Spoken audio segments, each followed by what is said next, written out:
820.com. We are Chicago's progressive talk, where facts matter. Now, your WCPT 820 weather update. From the Weatherology Weather Center, I'm meteorologist Jennifer Fucci. CK? Mostly sunny skies here for today with a high into the mid-80s. Winds out of the northeast around 5 to 15 miles per hour. And then for tonight, partly cloudy on the near 67. Saturday, a slight chance for showers and thunderstorms here late, increasing clouds to high 86 they'll degrees. be great. Now I'm going to have Dwight on to give another chance for showers and thunderstorms.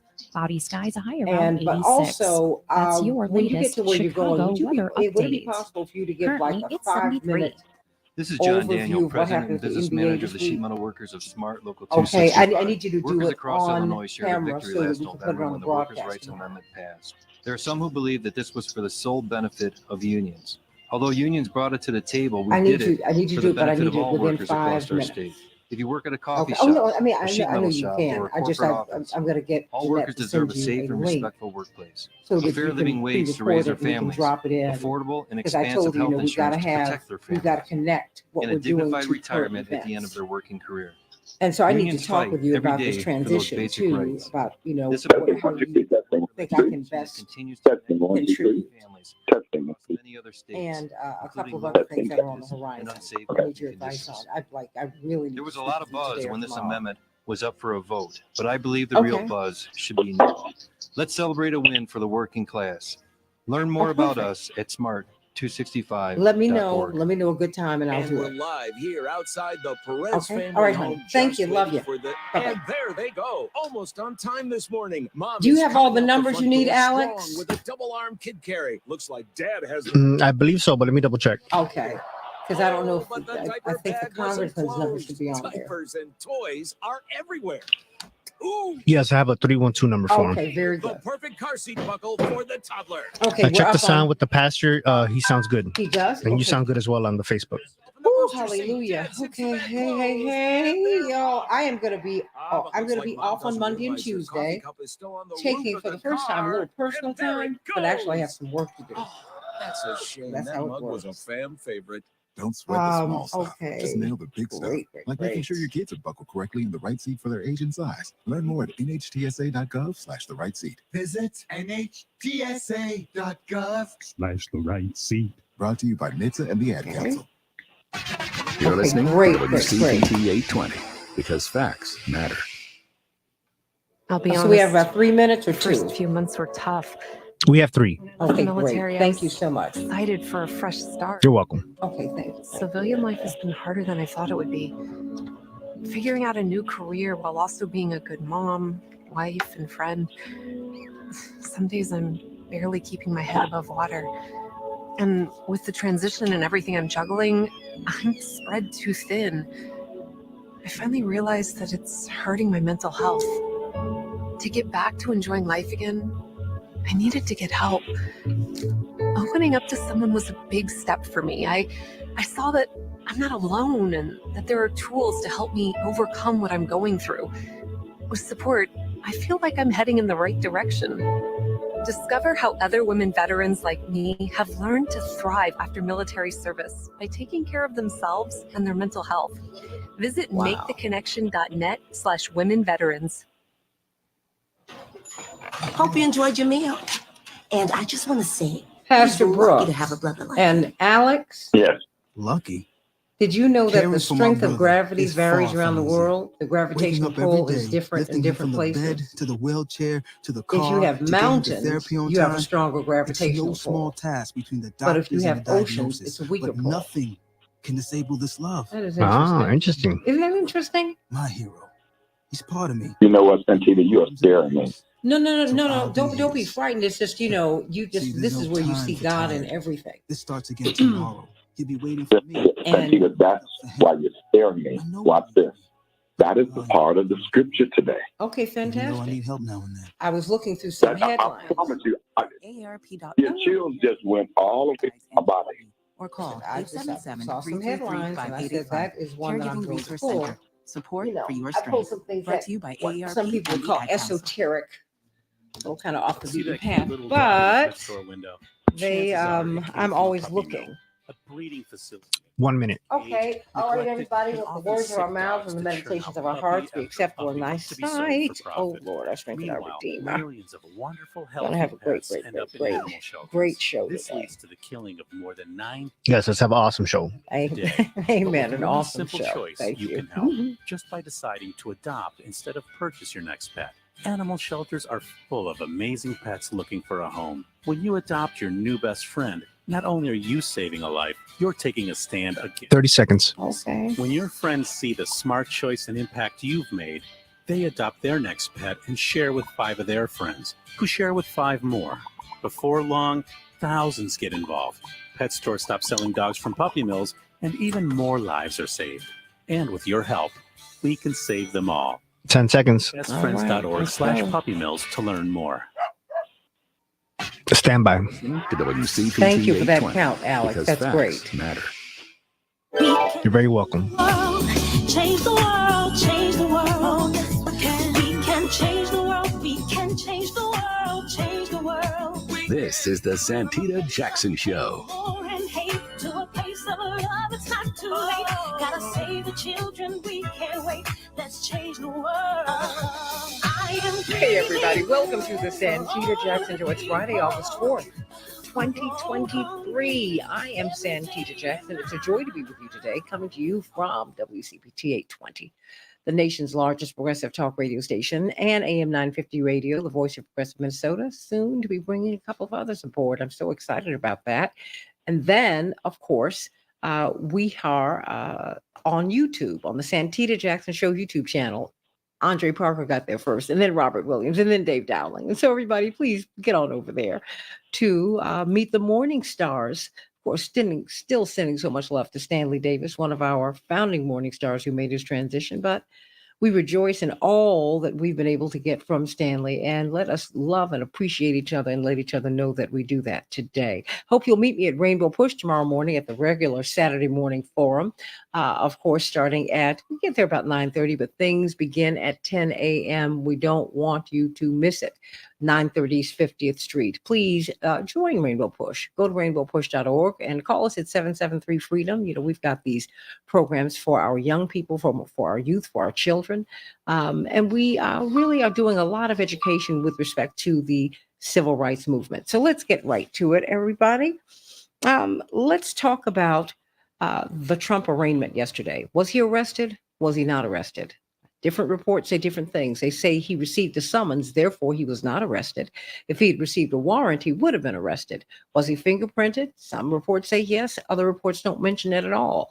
Some people were expecting the crowds to be out, but I don't think January 6th is going to happen that way again. We've got a lot of things going on in America, and maybe they're connected to January 6th and this feeling of unrest that a lot of Americans have, or not. I don't know.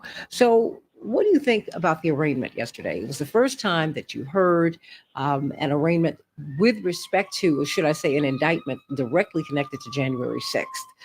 What's happening in Georgia, what we anticipate to happen in Georgia, well, that will be connected to January 6th as well. But everything else has been about his business. What we're looking at, what happened yesterday, was related directly to what happened at the Capitol on January 6th. So I want to know what you think about that. And of course, we'll be talking with Congressman Jonathan Jackson about the first annual Senior Resource Fair. Our seniors are on limited incomes for the overwhelming majority of them. There are a lot of resources that you need to know are available to you. I hope you'll meet us at the Kroc Center between 10 a.m. and 2 p.m. today at 119th and Elizabeth. It's the Kroc Center at 1250 West 119th Street. Or you can call his office at 773-779-2400, but he'll be here because you need to know that you can get more than a discount on your movie tickets. That's right. There's a whole lot that's out here. You're going to get free health screenings. You're going to get all of your questions about Medicare and Medicaid answered. You're going to have a lot of elected officials who are out there. It's going to be It's going to be, I think it's going to be some fun, but it's going to be a very informative time. So at the Kroc Center, I hope to see you there. I'm going to head on over there after the show. So let's get to some of these headlines, everybody. So much is going on. As I mentioned at the top, Donald Trump pleaded not guilty to charges. He tried to overturn the 2020 election. The former president entered the plea in a federal courthouse in D.C. yesterday. He was released and told not to speak to witnesses about the case. The first hearing in the case is scheduled for August 28th. Trump, who's running for president again, faces 78 charges across 3 criminal cases. Oh boy. President Biden's asylum rules will stay in place for now. A federal appeals court yesterday froze a ruling from last month that said temporary restrictions on migrants seeking asylum are unlawful and would have to end next Tuesday. It penalizes migrants who cross the border illegally and rewards those who make appointments to seek asylum. It will stay in effect until it's challenged in court. 2 U.S. Navy sailors are accused of passing secrets to China. The men who were arrested gave national defense information and military secrets to Chinese agents in exchange for money, the Justice Department said yesterday. Wow. The 6 former Mississippi officers pleaded guilty to the torture of 2 black men. The officers, who are white, entered a home without a warrant in January and handcuffed, punched, and tasered the men, according to federal prosecutors. The incident sparked outrage over police brutality against black men. The defendants, who pleaded guilty yesterday to civil rights violations, will also face state charges. Florida has effectively banned AP psychology in high schools. It doesn't comply, they say, for 3 decades. The course taught to Florida high schoolers doesn't comply with the state's new law prohibiting the teacher of gender identity and sexual orientation. The U.S., of course, this weekend is facing Sweden at the World Cup for soccer. Pulling for them how to watch. You go to Fox, you go to Telemundo, you go to Universo. The strength of gravity, get this everybody, it varies around the world. That's right, you thought that gravity was equal everywhere. No, gravity is dependent on mass. So places with more of physical mass, like mountains, have a stronger gravitational pull, and deep ocean trenches have a weaker pull. The differences are too small for people to feel. But global snapshots of Earth's gravity field can reveal changes in polar ice and water reservoirs. That is from the Washington Post. In Chicago, we're going to have a high of 85 degrees, partly cloudy. Minneapolis, St. Paul, 91 degrees, partly cloudy. As I shared with you, the U.S. will be facing Sweden. What's going to happen, everybody? They've had a tough time, but they're hanging in there. The ladies are. South Korea won. Germany won yesterday. Morocco beat Colombia 1-0 yesterday, and so we'll see what's going to happen this weekend. Major League Baseball, the Twins 5, the Cardinals 3, Cubs 5, the Cincinnati team 3. And then, of course, the Rangers 5 and the White Sox 3. And this weekend, we're going to have a great time with the WNBA. Tonight, the Sky will be facing off against the Wings, and the Lynx will be facing off against the Liberty. Pastor Darius Brooks, I'm so glad that you could join us today. Talk to me. I need some good news. But first, very quickly, how can we, you're going to be here till about 6:21. How can we access this food that you and the First Lady and the Great Grace Central Church give away every week?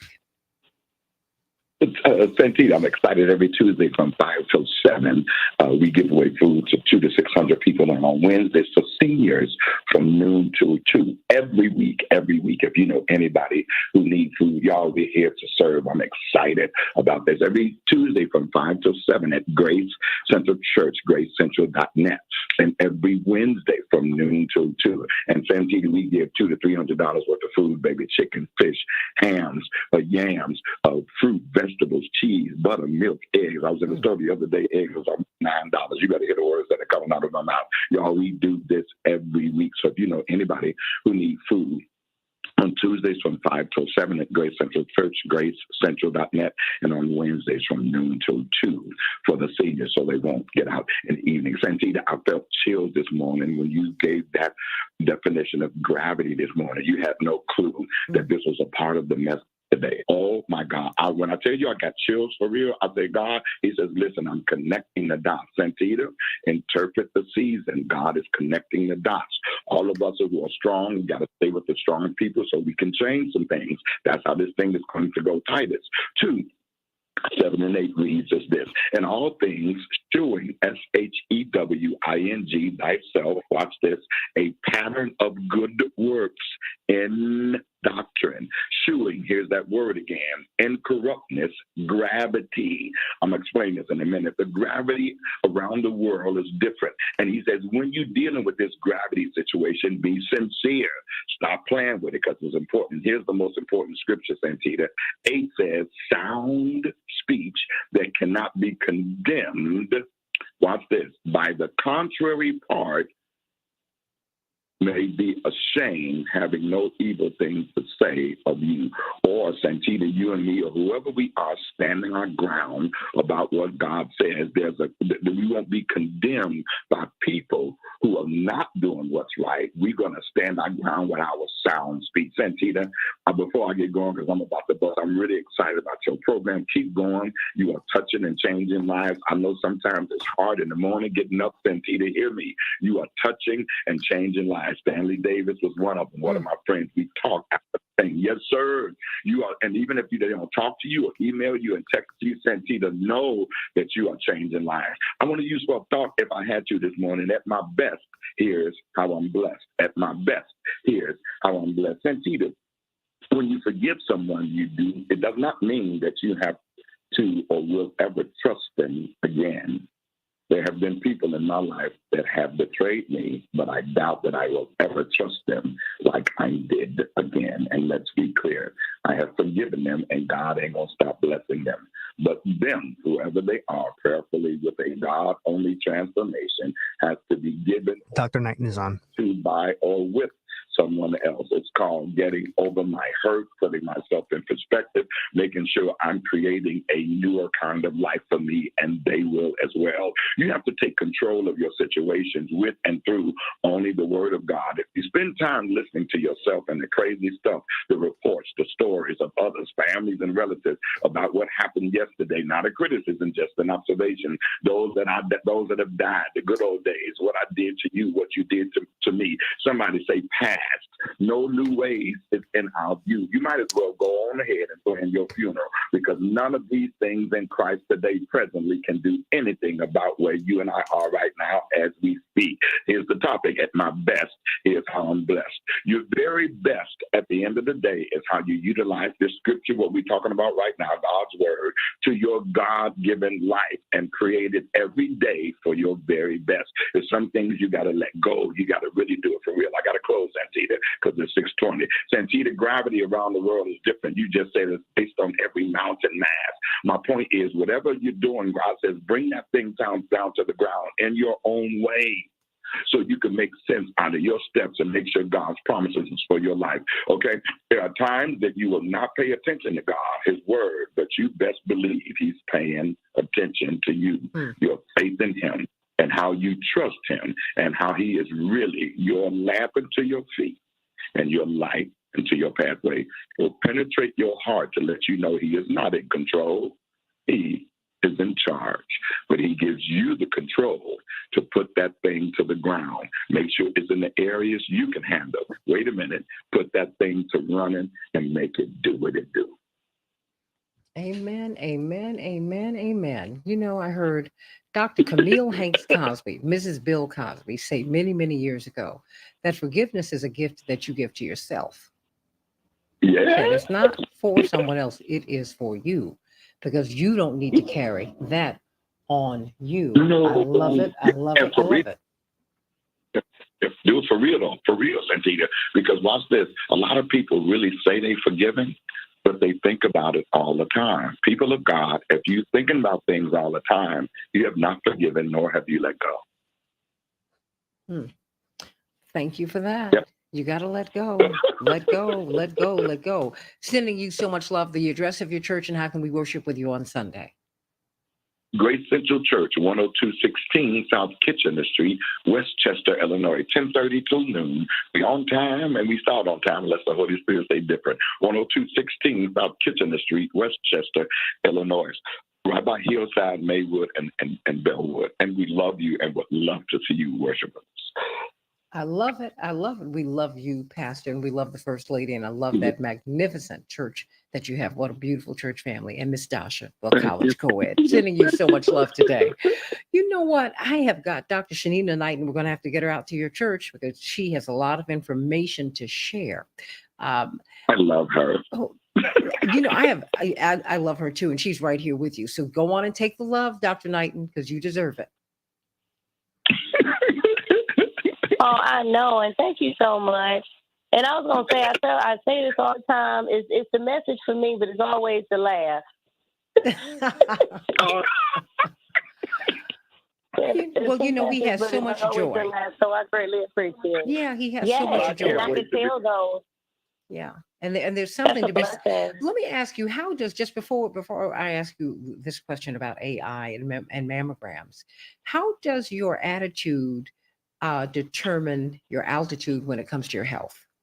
I mean, how does that impact you? Oh, yes.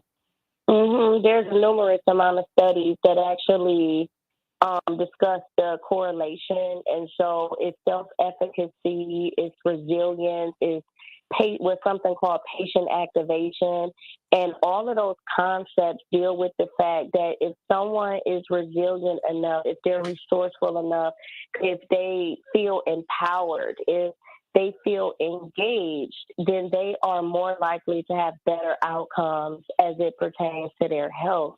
And we're talking about chronic diseases. The chronic diseases could be heart disease, it could be blood pressure diseases or illnesses, rather.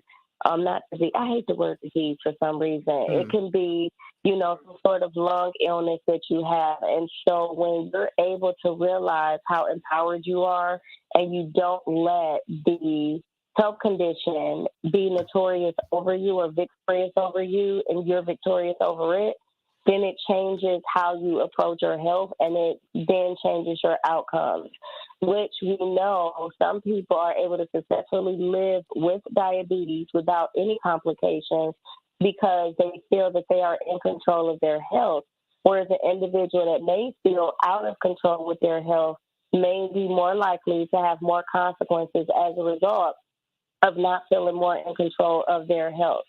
And it's numerous things that go into that, meaning someone that's being without resources, somebody being in denial of why did this happen to me.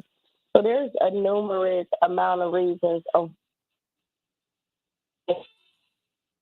Dr. Knighton, we lost you for a hot second. Dr. Knighton? Oh boy, I think she got in a bad spot. Okay, you were in a bad spot. Now we got you back. Now we got you back. If you stress about life, it's going to lower your immune system. If you stressing about your health, it's going to lower your immune system. And so these are instances already, I hate to say it, but are buffered in that can already lower your ability for you to be able to have optimal health or have the best health. And so it is in the attitude. Do I feel in control of my body? Do I feel in control of my eating? Do I value my body? And I sent you a video yesterday from one of my peers, and I've been telling her, I said, why is it that we preach about illness instead of preaching about wellness? Meaning, Santita, if I said to myself, would I feel more better never getting the flu at all? But why do I praise that as I'm getting off of the flu or the flu is starting to die down and I'm starting to recover? Why am I more happy about recovering and feeling better than I would have been if I wouldn't have had it at all? And so this is where we talk about prevention being better than treatment. So how do we normalize not even wanting to feel ill so we don't have to appreciate having to get better? Why put ourselves through that unexpected illnesses because they never come timed? So why do we just not prevent them so we don't have to worry about them disrupting our lives? How do we move from getting better to being well? That's what you've been saying to us. Yeah. It reminds me of Uncle Mickey when he was in the hospital. The doctor came in, we were all in the room, and he said, we're going to get you better. But he said, stop. Give me my clothes right now. And the doctor looked at him like, because he was in no shape to leave the hospital. He said, I'm here to get well. If you want to make me better, better can be bad still. I want to get well. Now, if you can't do that, I'm going to go somewhere where I can get well. Changing that baseline, Dr. Knighton, she's all about it. We're going to get that young woman on this show. Maybe next week, Dr. Knighton, because we really have to, it's going to take conditioning. And it's something, quite frankly, that you have to do every day because we've been conditioned to be well. I mean, to be sick and to pop a pill and to do this and to do that. And exactly. You say, wait a minute. No, we don't do that. We don't. You're right. Maybe you should celebrate not being sick. How about that? Whew. Dr. Shanina Knighton, everybody. Hey, Dr. Nina, HEYDRNINA. Let's talk about the Trump arraignment yesterday. The Trump arraignment. What happened? Was he fingerprinted? Was he arrested? Yes, no, high, low. We're going to talk to some former prosecutors, including the head of the president of the Georgia NAACP and the former head of the Black Prosecutors of the United States. And of course, Dr. D will give us the political perspective on all of this. And Dr. Nina is gonna hang out. You know what she wants to hear, right? Back with more from Santita, Jackson, Georgia, just for a minute. What'd you say? You killed me yesterday. You said, wait a minute. I want to hear what you all are talking about. Oh, Dr. Knighton, girl, you cracked me up. Well, and I be so serious, though. I told you this might be the most news and the quality news that I get with a balanced opinion, which I can appreciate. And I love the fact that information is presented not only just in a factual manner or a biased manner, but also in a manner to help people that are listening to critically think about what it is that they're hearing. Because you and I both know, and it's crazy, I did this book, Santita, like a while ago for one of my college professors. So it was a birthday gift. And I got it from one of these sites. And what the birthday gift did, so she was born in 1949. And so on her particular date of October 4th, it took all of the New York Times from October 4th up until present day and when I gave her that gift for her birthday. And it gave you all of the front pages of what was happening for her birthday, right? Wow.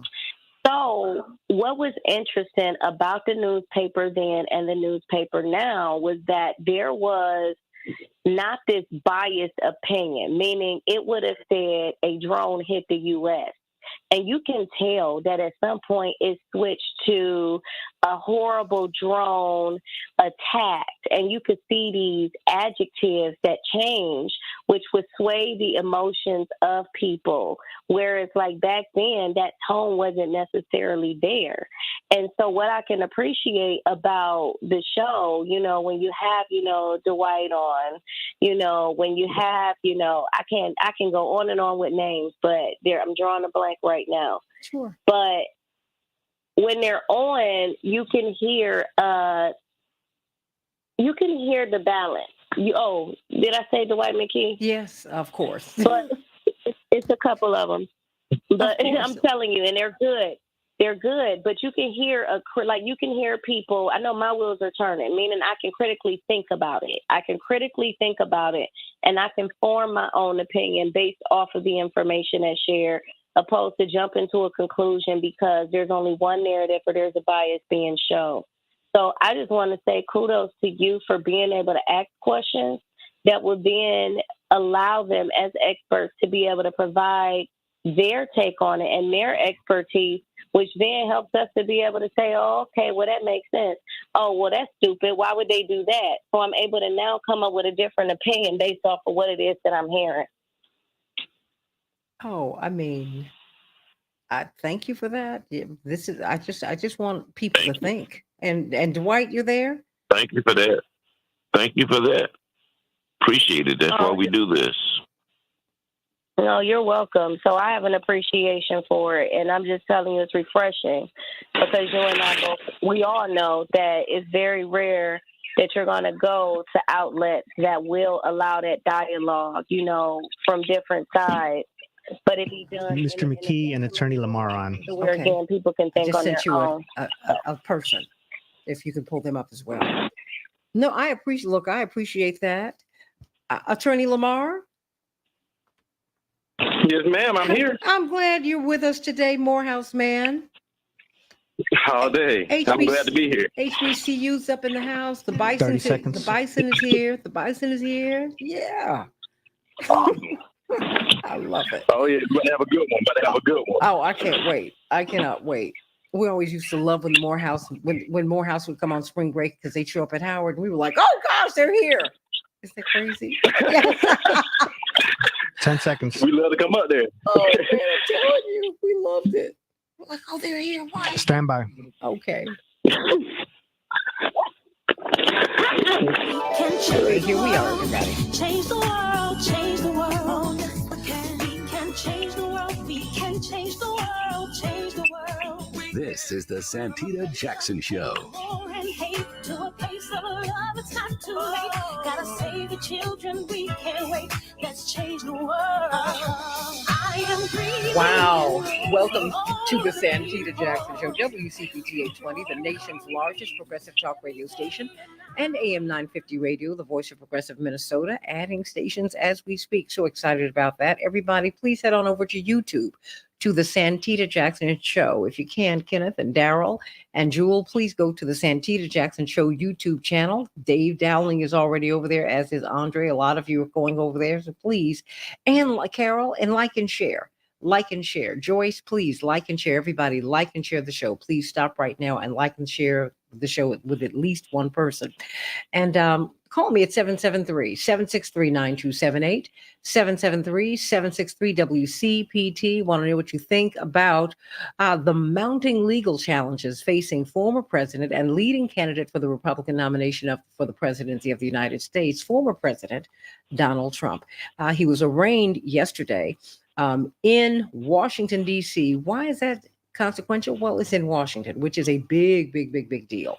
And these charges, unlike the other charges that we have seen, are directly related to and stemming from the January 6th insurrection and the election 2020 controversy. So we want to know, what do you think about it all? And we're going to walk through what is happening in the courtroom. I mean, who is the judge? What is a prosecutor? What is a defense attorney? A summons and a warrant. Some outlets are reporting that the president was fingerprinted. Some others are not reporting that. Some are reporting that he was arrested. Others are saying, no, he wasn't arrested because a summons was issued as opposed to a warrant. I have a lot of questions to ask of Keith Lamar, Morehouse man, but indeed he's one of the most esteemed lawyers in the country. He's a former prosecutor, and he's a former president of the Black Prosecutors Association. And it's a joy to have him. And of course, giving us a political perspective is Dwight McKee, noted social scientist, who's also the dean of the MAFA Redemption Project here in Chicago. And I'm hearing something in the background, so I just want to make sure that all of you get into good spaces. And attorney Daryl Jones, chairman of the Transformative Justice Coalition. So excited because so many of you, Daryl Jones, Attorney Jones, and Attorney Lamar, all of you all have been at the National Bar Association, which is the largest gathering, the largest organization of Black lawyers in the world. And of course, one of the past presidents recently is our own C.K. Hoffler. So I'm so glad that you are here today. And everybody, I want you to call me and tell me what you think about what happened here. Call us at 773-763-9278, 773-763-WCPT. Let me start with you, Attorney Lamar, because I have some questions for you, because when you read a lot of different stories, you get a lot of different factoids, and it's interesting what's left out, what's discussed, and what's not discussed. First of all, what is an arraignment, and was the president arrested? And I ask you that question because as I was reading different accounts of what happened yesterday, some accounts said he was arrested, and that was in the headline. And then other accounts said, no, he was not arrested because he was not issued an arrest warrant. A summons was issued. What is an arraignment, and what happened to him yesterday? Was he fingerprinted? I mean, what happened? Well, good morning to everyone, and thank you so much for having me on the show. I definitely do appreciate it. Oh, thank you. So when I think about what's going on here with Mr. Trump, arraignment, it basically letting him know what those charges are. This is saying, hey, you've been formally charged with X, Y, and Z. That's what an arraignment is. There's nothing two major in that arraignment's going to happen. Just let them know what the charges are. So that's all an arraignment is. The next step is going to be really getting down to the nuts and berries of it. As far as a summons versus being a warrant. So, when you summon the court, that means you need to come. Now, if you don't come to court, you will be arrested. So you summon to attend, but an arrest warrant is exactly what it is, an arrest warrant. I mean, you have to come in, get fingerprinted, take a mugshot photo, and go throughout that normal process of being booked and arraigned. Was he issued an arrest warrant, or was it just a summons? Was he arrested? I believe it was just a summons in this. Okay. Yes, I believe it was just a summons in this particular situation here, probably due to his status as being a former president, that they probably did the summons versus a normal arrest. Now, if he were not a president, would there have been an arrest warrant issued? Well, I'll use my personal opinion on that. I won't say with certainty because, of course, it changes from jurisdiction to jurisdiction. But in my personal opinion, yes. If he was not the president, no doubt in my mind, it'd have been an arrest warrant. Call us at 773-763-9278, 773-763-WCPT. So what happened when he got there? Was he fingerprinted? And are there any restrictions? Can he travel? I mean, is he wearing a monitoring device? Well, what happened next? Well, it's still, the news is still coming in regards to that, but I don't believe he's been restricted, to my knowledge, from doing anything as far as being able to travel. But he went through the normal process of coming in. I think when he was in New York, he actually did get fingerprinted. As far as in D.C., though, they just kind of just charged him, let him know what those are, and a lot more is going to come out next coming weeks as well. So I look forward to seeing that. So no mugshots? I haven't seen it. Not saying he didn't do it, but I haven't personally seen it. We're talking with Keith Lamar.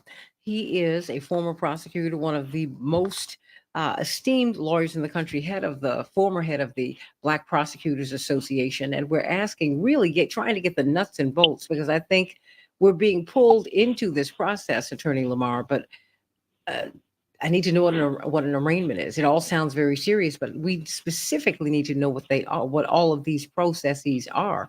What is a judge? Who is this judge? Because this judge was appointed by President Obama, and apparently she is held in high esteem in her field, in her community, but also she has issued some pretty I would say damning opinions about January 6th. She's been very, very forward in her thoughts about what happened on that day. And what is a prosecutor and what is a defense lawyer? I'm asking you all these questions because I think that as we begin this conversation, we need to know what we're looking at. I understand. Well, of course, anytime you have a federal court judge, I mean, that's definitely a high honor to be a judge in general, no matter lower court Georgia or high court Georgia. It's an honor to be a judge in the legal system. But she's a federal court judge, and I believe she has a very high reputation in that community. I'll skip a little bit and go straight to what a prosecutor is. A prosecutor is somebody that's going to work and try to execute the law on behalf of the government against a defendant who has done a criminally wrong action. So in this case, former President Donald Trump has been accused of doing a criminal action, but therefore a prosecutor must bring those charges against them, and then you have a defense attorney that's going to work on behalf of Donald Trump to try to block that. But the prosecutor's main job is to seek justice, not just to go against Donald Trump, is seeking justice so that our society can run effectively and that people can have a little trust in our system, because without trust, the system does not work. So what's the difference? What is an indictment then? Where does that fit in all of this? Okay, so when you have an indictment, so for instance, I'll give a brief example of, you might get arrested on the side of the road for doing something. Yes, you've been arrested, but that's not a formal charge that they say in the law. When you have an indictment, that means that a grand jury has got a chance to look at the evidence, a little bit more has been presented, and once you've been indicted, you've been officially or formally charged. All right, so it's a lot different than just being arrested. That means that we're about to go to the next step is taking it to a jury. What about the timing of all of this, Attorney Lamar? We're talking with Attorney Keith Lamar, one of the most esteemed lawyers in the country. He has his own firm in in Atlanta, but they really practice all around the country and all around the world. And he is the former head of the Black Prosecutors Association. What has he been charged with? And how is this going to work with him? I mean, the first debate, I think, is August 23rd. I mean, how is this supposed to work? Well, sometimes in the legal system, and just in life in general, you don't get to pick the time. Things just happen when they happen. So, unfortunately, it's never a good time to see such actions. So Yeah. you can't pick it. Yeah, right. So you can't pick it. But when somebody decides they want to break the law or they've been led to break the law, then you must move forward. You can't just sit back and say, "Oh, well, he's running for president. Let me hold off on it." You do have a thing of statute of limitations, and you have to move forward. And so he's been charged with conspiracy to obstruct justice, scheme to conceal, and lying to the U.S. government. And the conspiracy is just that, trying to get two or more people to commit an illegal wrong and taking some type of action toward it. And in this particular case, it seems like he's taking some action. So I understand why they're doing that. They have a probable cause to say, Mr. Trump, seems like you've made some steps and you've called a lot of people and you've requested a lot of things that are very illegal. And you actually took the steps. So even though you did not win the election, you don't actually have to complete the conspiracy. I mean, you don't have to complete the crime. As long as the actions are taken toward it, that's the conspiracy element. Call us at 773-763-9278. What do you think about all of this? Will he be able to? I think that. Yeah, oh, please. Yes. Well, I think that, honestly, I'm kind of happy this is happening because when you talk to people around the country, when you talk to our citizens, due to everything that happened over the last, 4 to 8 years, people have lost a lot of faith and confidence in our system. People have felt that you can do anything. And Donald Trump went around saying whatever he wanted to say. It almost seems that he's doing whatever he wanted to do. And we don't need to have a system or society in place where we have other young youth coming up in the political system thinking that, hey, this is the way to go. This is anything you want to say, incite violence, and you'll be okay. You want to have a system where people understand that we have rules. We're going to follow those rules. And the reason we have these rules in place is so that we can live in a peaceful society. So you don't want to have a system where people are trying to manipulate and cause chaos. So I think that it's important for us to see as a community. I think it's important for the Attorney General and the people that are going to be prosecuting this case to break it down in the best way they can so that they understand this is not just an attack on the man, attack on what he's doing, attack on the actual system of government that almost was broken down. Well, now we're seeing the charges that stem from January 6th. Now we're seeing those. What can you kind of give us a little bit of a peek? I mean, do you know Fani Willis? What is her reputation?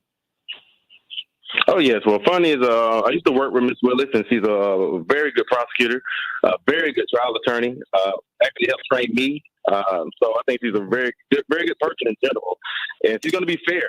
So when you look at what's going on, nobody really wants to be in the midst of this chaos. Trust me, she didn't wake up and say, hey, I want to, do this today. That's not what we're doing here. This is kind of thrown upon us. Okay. Say, let this cup pass from me. I think I've heard that somewhere before. Yeah, so that happened.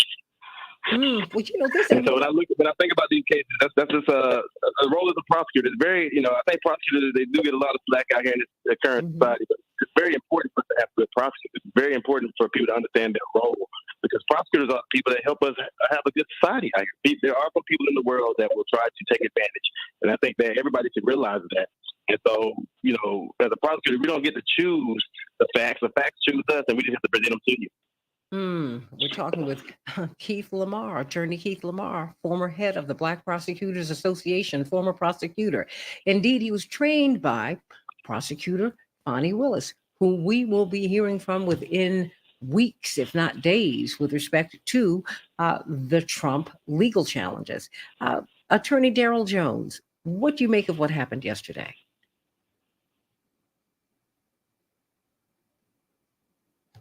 Oh, is Attorney Jones there? Well, let me pivot to you. Can you hear me, Santita? Oh, now I can. Okay, very good. Okay.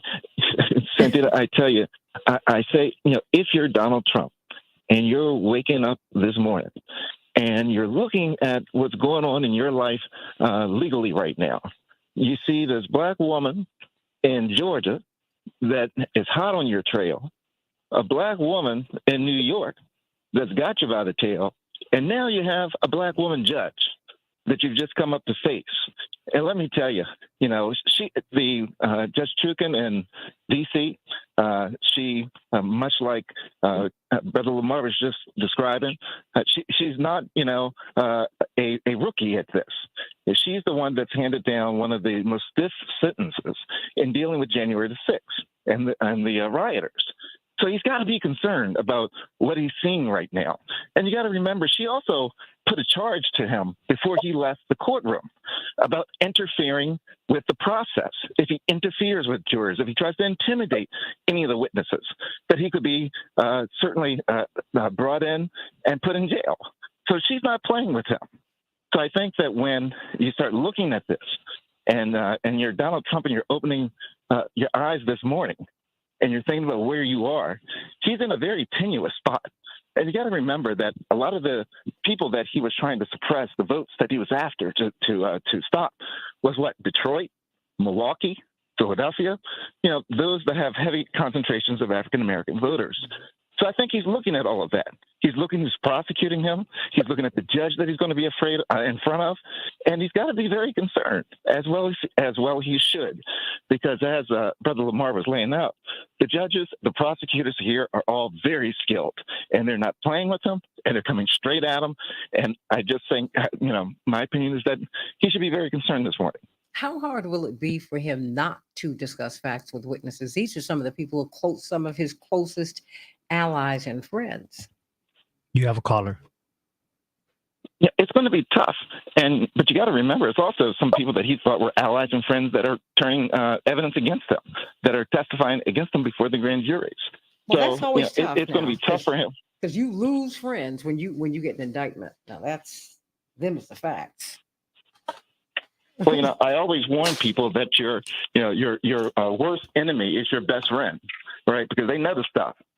And that's what he's experiencing now, is that people that he trusted are going to be the people that are, most fearful to him and can be most harmful to him with regards to what they'll say. And particularly when you put someone's freedom on the line, if my freedom is on the line, then I'm certainly going to be more inclined to cooperate than if my freedom is not on the line. So those are the things that, former President Trump is facing this morning. Oh, well, call us at 773-763-9278. We're going to have Gerald Griggs joining us very shortly. Alex, you can reach out to him now. Just got a text from him. But let me hear from Stephanie. Stephanie, what's on your mind, sweetie?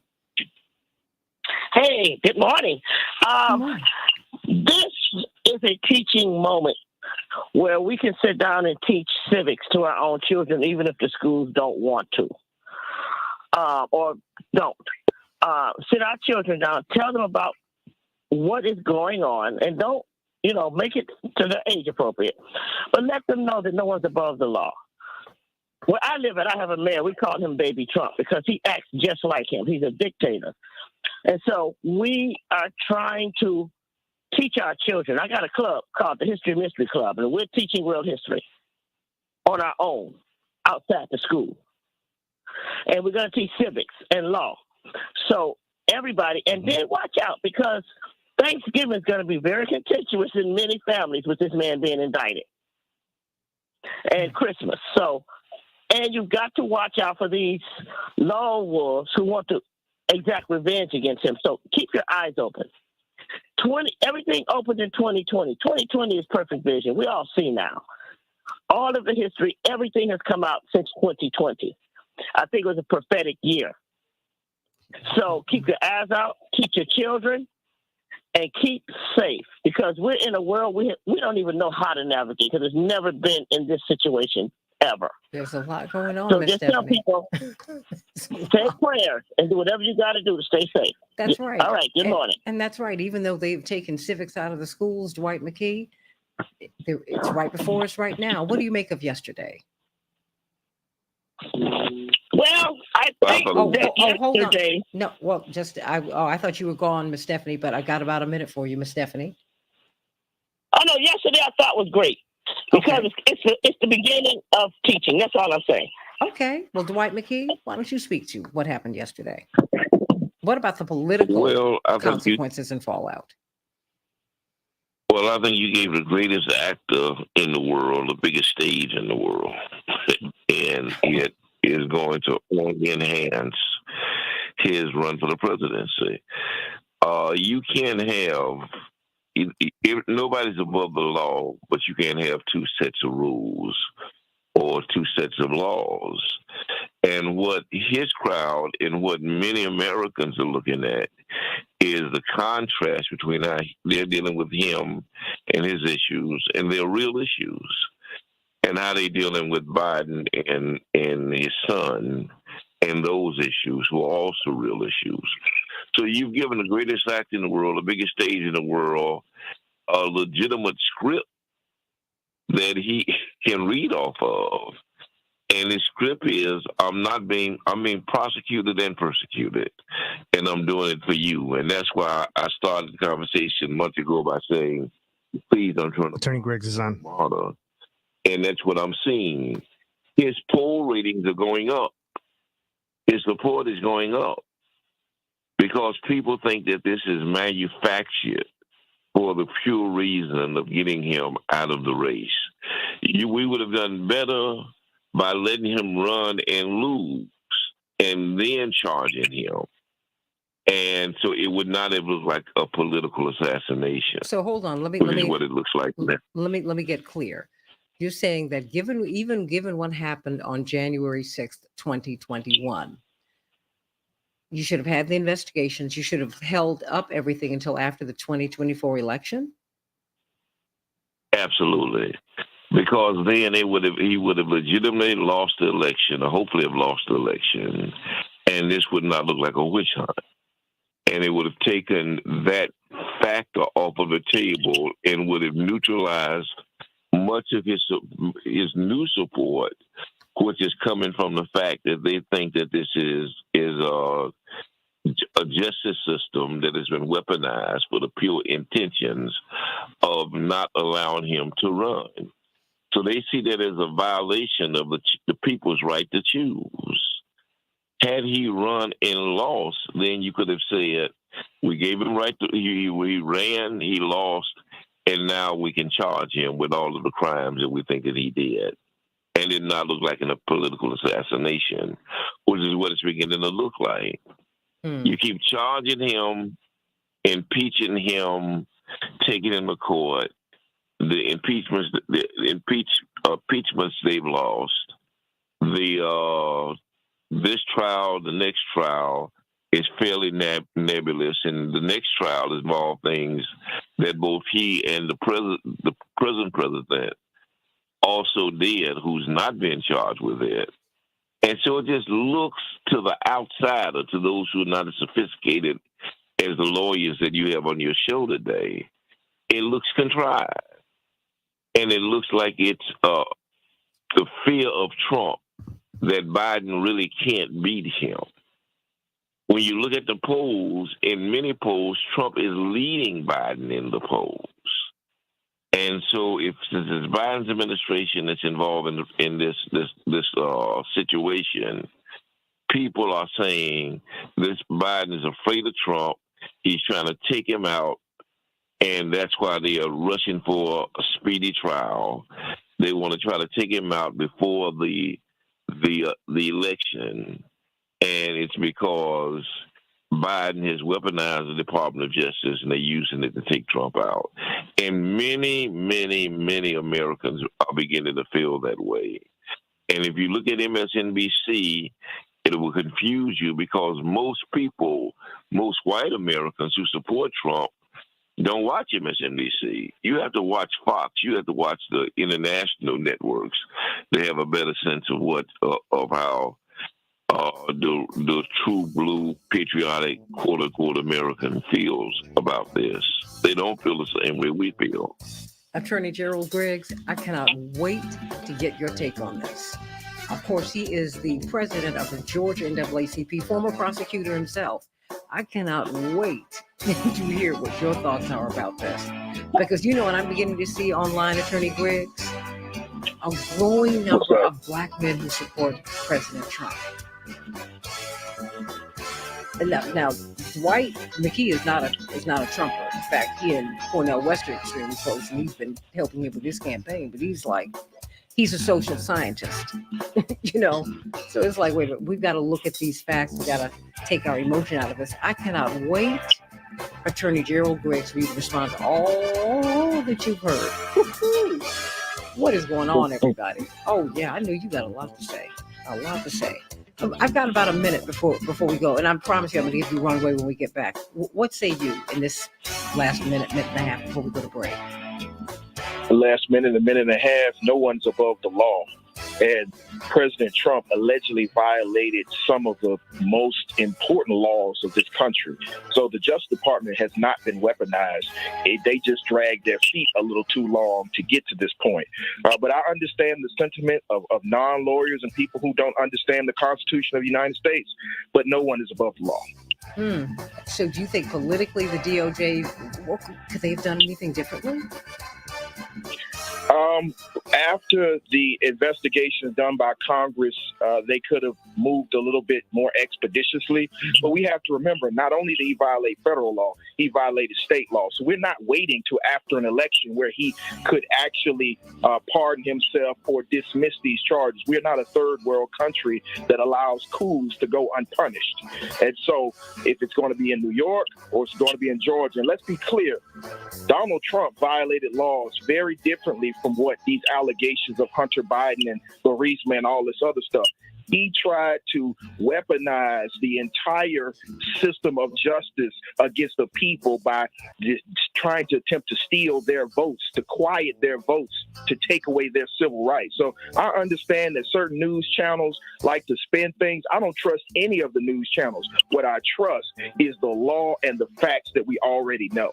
Attorney Gerald Griggs, boom, president of the Georgia NAACP, former prosecutor, the former head of the Black Prosecutors Association, Attorney Keith Lamar, Attorney Daryl Jones, and of course, brilliant social scientist Dwight McKee. I want to hear from you, everybody. 773-763-9278. Back with more of the Santita Jackson Show in just a minute.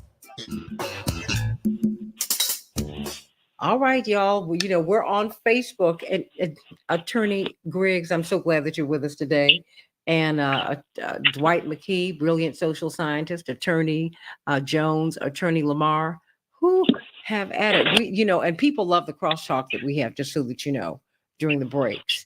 Oh, yeah. So, I mean, but I am getting some now. Arlene is saying you are a voice of reason. And some people are asking Dwight, why you're taking the position that you're taking, that, they're not calling you a Trump apologist, so they're not going that far. But even when you bring up Hunter Biden, many people, particularly on the Democratic side of the aisle, object to that because they're like, no, it's not the same thing. But why do you bring up this Hunter Biden and his legal troubles?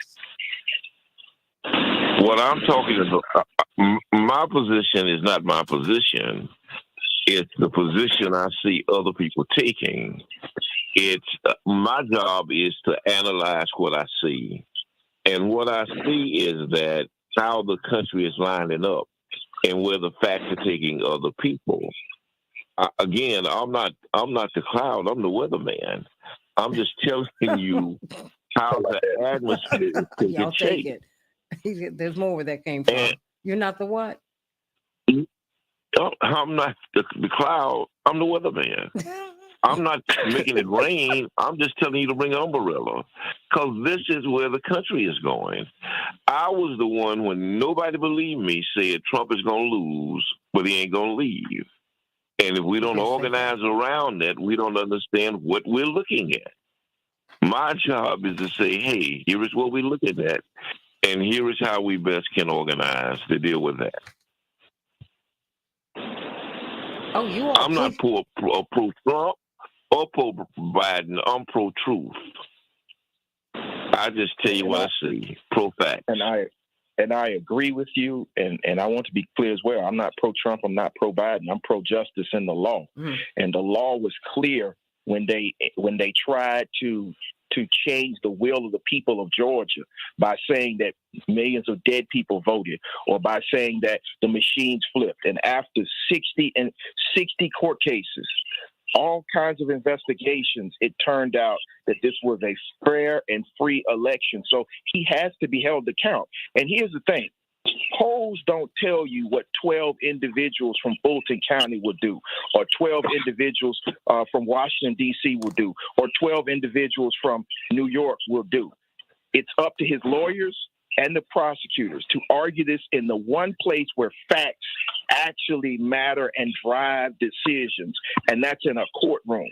So Fox News can spin it, CNN can spin it, MSNBC can spin it, but when you ask for someone to find you 11,700 votes for the purpose of overturning a lawful election in the state of Georgia, if any competent prosecutor puts that up, I have a strong inclination that the 45th president of the United States will be spending a substantial amount of time in a Georgia Department of Corrections. Do you think so? And Santita, yes. In addition to what Brother Griggs had just said, Georgia is one of the areas, and let's be clear, because people sometimes think that, the governor can come in and just pardon someone that's been convicted of a crime, and perhaps the governor could come in and pardon Trump if he's convicted of those state-level crimes in Georgia. As I understand it, Brother Griggs, Kemp doesn't have the power in the state of Georgia to pardon if and when those convictions should occur, that there's a separate entity that's set up to deal with those issues. So, the conviction in Georgia and the possible incarceration in Georgia carries much more weight and should be much more concerning to the Trump team than almost any of them, because, with the federal level, we know that the president or, whether it be a Democrat or Republican, could pardon on a potential conviction, but not in the state of Georgia. Yeah, so the Board of Pardons and Paroles handles that portion. The governor does have input, but it's a separate and distinct board. And so what needs to be clear in this conversation is that there are mechanisms that separate the three co-equal branches. See, we keep talking about this in a political lens. This is not political anymore. It's not a witch hunt. It's not an impeachment. This is a criminal indictment, both in the state of New York and in the federal system, and probably by the end of the month in Fulton County, Georgia, where this president is going to have to learn about the third co-equal branch, which is the judiciary. The Georgia Supreme Court has already ruled on his attempt to disqualify the DA. They laughed him out of court. He's lost tons of cases in the state of Georgia. This is one of those states where we really are about law and order. We try to balance the scales of justice to make it about justice, but this state really is about law and order. And I'm sure Keith can weigh in here. We have some of the toughest judges in Georgia, in Fulton County. And if he is convicted after being indicted by citizens from Fulton County and then convicted by citizens in Fulton County, he will be spending a substantial amount of time in a Georgia Department of Corrections cell. I agree 100%. If the case comes down, he actually is convicted, there's no doubt in my mind that he will get a very hard sentence in Fulton County. And I think he should have been in jail. The problem is they should have indicted him before he announced he was running for president. When he announced he was running for president, then it became political. But no, it didn't. That's what made it political. He made it political. You see, you guys forget he is doing these things to 1 minute. Jail. There's nothing in the Constitution that says anything about forestalling a prosecution for attempting to overthrow the sitting president of the United States. That's exactly what he tried to do. So we have to not get lost in his rhetoric. He's been doing a great job of this for almost 50 years, trying to change the conversation. But there's certain things you can't change the conversation on. He keeps thinking that he can play with the 30 seconds, and he keeps losing. I want you to give us that when we get back on the air, Attorney Griggs, and then everybody just and jump on in, because people are. This is what you and Dwight and Keith and Daryl have been going back and forth on. That's what everybody's going back and forth on the chat line. So. 10 seconds. Yeah, and I understand why you think it's political, but it's bigger than that. Well, stand by. Hold on, because I want Dwight to explain why he looks at this thing with political lens. Stand by. Change the world, change the world. We can change the world. We can change the world, change the world. This This is the Santita Jackson Show. To a place of love, it's not too late. Gotta save the children, we can't wait. Let's change the world. Hey, we have got a great conversation here on the Santita Jackson Show. WCPT 820, the nation's largest progressive talk radio station, as we talk about President Trump and his arraignment yesterday, and really these charges against him. Many people are saying that they've been politicized, and then other people are saying no, not. And now we have the Axios report that says that Republicans are now saying, look, if he's convicted, we're not going to vote for him. 52%. But we have to know what's going to happen. What happened at this arraignment yesterday? That's why we had attorney Keith Lamar, former head of the Black Prosecutors Association, tell us, just the different people in the courtroom. We need you to be there. Attorney Darrell Jones, the chairman of the Transformative Justice Coalition, social scientist Dwight McKee, and of course, the head of the Georgia NAACP, someone we were all supporting. We were so excited when you became president of the Georgia NAACP, someone, man after Reverend Jackson's own heart, as he has been challenging the president to sign an executive order to restore our voting rights. That is none other than Attorney Gerald Griggs. I'm going to get to some of these headlines so we can get to this stirring conversation. Congressman Jonathan Jackson will be on at the bottom of the hour as we talk with him about this senior resource fair. Seniors, you can get more than a discount on your movie ticket, okay? And so we're talking about that today. Top of the headlines, Donald Trump pleaded not guilty to charges he tried to overturn the 2020 election. The former president entered the plea in a federal courtroom in D.C. yesterday. We are talking about that now. Call us at 773-763-9278. President Biden's asylum rules will stay in place for now. 2 U.S. Navy sailors are accused of passing secrets to China for money. The men who were arrested gave national defense information and military secrets to Chinese agents in exchange for money, according to the Justice Department. 6 former Mississippi officers pleaded guilty to the torture of 2 black men. The officers, who are white, entered a home without a warrant in January and handcuffed, punched, and tasered these men, according to federal prosecutors. The incident sparked outrage, and now they have pled guilty, and they will also face state charges. The U.S. faces Sweden in the Women's World Cup this weekend. Go Team USA. The strength of gravity varies around the world, everybody. Gravity is dependent upon mass, land mass. So places with more of it, the mountains and things like that, they have a stronger gravitational pull. However, if these places have deeper ocean trenches, they have a weaker pull. Isn't that fascinating? In Chicago, where I have a high of 85 degrees, partly cloudy. Minneapolis, St. Paul, 91 degrees, partly cloudy. Of course, South Korea and Germany tied 1-1 yesterday. Morocco beat Colombia 1-0. And then, of course, we are waiting to see what's going to happen with Sweden. In Major League Baseball, the Twins 5, the Cardinals 3, the Cubs 5, Cincinnati 3, and the Rangers 5, and the White Sox 3. The Sky will be playing the Wings, and Liberty will be playing the Lynx in the WNBA.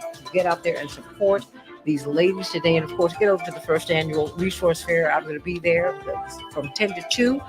Congressman Jonathan Jackson wants seniors to know all of these tremendous all of these things that are available to you beyond a discount on a ticket to the movies. They're going to do free medical screenings, and they will be in depth. You will also have your questions about Medicare and Medicaid answered. He's going to be on with us talking about it at the bottom of the hour here on the Santita Jackson Show. But we've got this tremendous panel as we are talking about what's happening with Donald Trump. And boy, we've been going back and forth as the Morning Star is going back and forth. Please meet my Morning Star, Cindy Neufeld's over on the YouTube channel, the Santita Jackson Show YouTube channel. Laura, if you can, get on over there. And Jewel, please get over there too. And Francis and all of the Morning Stars, because we need you to start going over there. Osa and all of you, sending you so much love. Cindy, you're saying a third party is needed. We need a whole lot of things, my dear sister. And so we're talking with the former head of the Black Prosecutors Association, former prosecutor, indeed, someone who was trained by Prosecutor Fani Willis, attorney Keith Lamar, Morehouse man, of course. Bison's in the house. And then, of course, attorney Darrell Jones, chairman of the Transformative Justice Coalition, social scientist Dwight McKee, and joined us at the end of the segment. Well, we're so glad that you are with us, because I gave you a little bit of runway, but I want to give it to you right now, because, boy, we've been going back and forth during this break. Attorney Gerald Griggs, the president of the Georgia NAACP, Former prosecutor yourself. Talk to us. What are we seeing? And it seems it seems that some people are saying that this is political, and you're saying no. This is not political. This is about the law. Talk to us, because optics do matter, right? Absolutely. And what we've seen is history. Over the last 2 months, we've seen a president indicted 3 times, twice in federal court, once in state court, and possibly again in state court for things that are illegal. The hush money payments while he was running for president, the attempt to overthrow the government from a duly free and fair election, and then also the mishandling of serious classified documents. And so I understand the media conversation, the political conversations that are going on, but we're talking about a legal proceeding where citizens viewed the law, viewed the evidence, and returned an indictment, which means there's probable cause that he violated the laws of this state and the laws of the country and the laws of the state of New York and possibly this state, Georgia. And so we have to view it from that lens and realize that the only reason we're even having a political conversation is because the defendant decided that he wanted to run for president. There's nothing in the Constitution that talks about we have to forestall a criminal investigation and a criminal prosecution because somebody decided they want to run for president.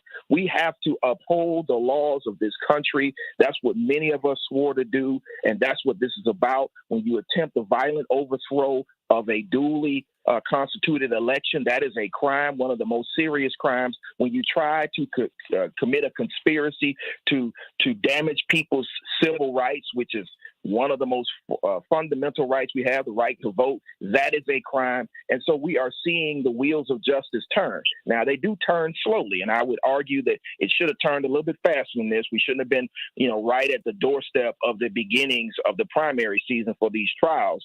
But if he's convicted, and I think there's a strong chance that he will be convicted, at least in the state of Georgia, once he's indicted, he will be spending a substantial amount of time in a prison cell in a state. And so, this talk about we need to wait till after the election on the federal cases, the Department of Justice typically only brings a case when they fully believe they can prove a case, and they have a 92% conviction rate. So we're talking about professional prosecutors that know how to present the evidence to a jury in a way that they can comprehend it and hold individuals accountable. So, my concern is I want him to have due process. I want him to have his opportunity in court to make his arguments, the prosecution make his arguments, and the citizens. Let's be clear. There are 3 co-equal branches. We're not talking about the executive branch. We're not talking about the judicial branch. The legislative branch. We are talking about the judicial branch where the people have a say. So 12 citizens from this country, both in New York, in D.C., in Florida, and in Georgia, will make a decision on whether or not he violated the law. And if he actually violated the law, he will spend a substantial amount of time in a Georgia prison, in a federal prison, in a New York prison. And what about Hunter Biden? And what about Joe Biden? Hunter Biden's already been indicted and is facing prison time. So no one is above the law. These whataboutisms really don't matter in the law. It's what you can prove is what a jury, both a grand jury and a trial jury, hears. And then ultimately, if they find that the facts meet the burden to convict somebody of a crime. Once they're convicted of a crime, then we address punishment. And that's the purpose of the judicial branch. So this is not political.